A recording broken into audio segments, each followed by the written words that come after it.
I have always said that worship is at the heartbeat of our church community.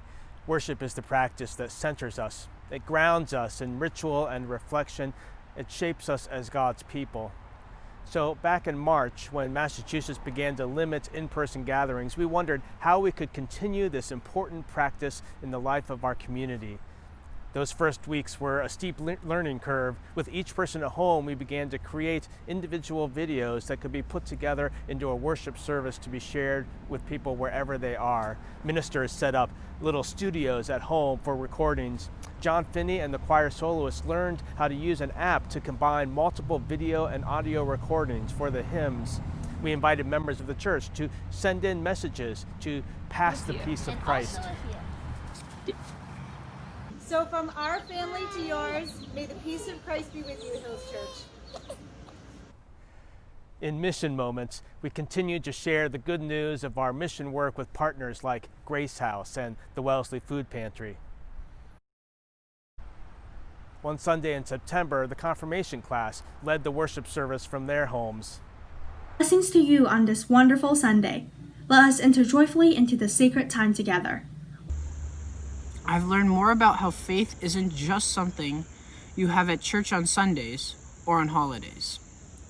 I see that faith can be about other things, like supporting people or giving back. And most of all, faith makes me feel stronger as a person and part of the community. I am so happy to be part of the Hills Church.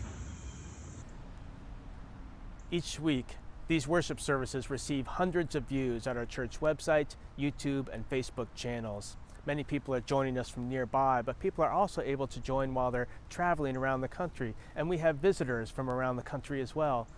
Many people join worship on Sunday mornings like usual, but also later in the day or even later in the week or weeks later. It's wonderful now to have a whole record of several months all available. As I look back over these services, for instance, I remember that I didn't get my hair cut for many months into the pandemic, and it's a reminder to me never to try that again.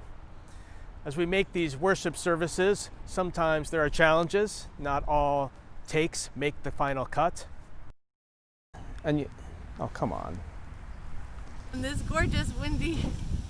This is stupid. Peace be with you. What can I say? We don't have a professional film crew. What we do have is an ongoing mission to proclaim the love of God in Jesus, centered in worship that is vibrant and authentic, in hymns and prayers and preaching, and a warm welcome that is radically inclusive. This is a stewardship season in the life of the church, a time to plan for the financial support of our church's ministries in the year ahead. When you receive your stewardship materials, I invite you to prayerfully consider a sacrificial and meaningful commitment that will enable the church to have the money we need to continue our ministry in the year ahead, whatever it may take. Our theme for this year is Look to the Rock, from the prophet Isaiah, who reminded the people when they were in exile from home to look to the rock from which you were hewn. It was a reminder not only of their home in Jerusalem, but of their home in God. Let us look to the rock together. Let us remember. Let us continue to be a community knit together in worship and bound together in God's love, reaching out to others.